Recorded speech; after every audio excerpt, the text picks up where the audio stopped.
ज्या ठिकाणी एकच धाव होती त्या ठिकाणी 2 धावा मिळाल्या वेताळ स्वामी. अमोल पुन्हा एकदा सज्ज होतोय देवीदास. आता मात्र एक ओव्हर पिच चेंडू, त्याचा चांगला समाचार घेतलाय अमोल याने आणि चेंडू फेकून दिलाय सीमा पार षटकार. दरम्यान पुन्हा एकदा सज्ज होतोय देवीदास.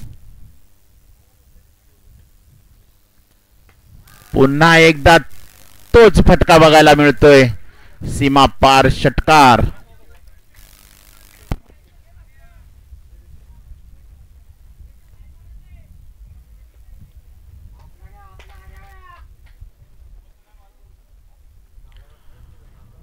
पुन्हा एकदा सज्ज होतोय, बॅक टू बॅक 2 षटकार.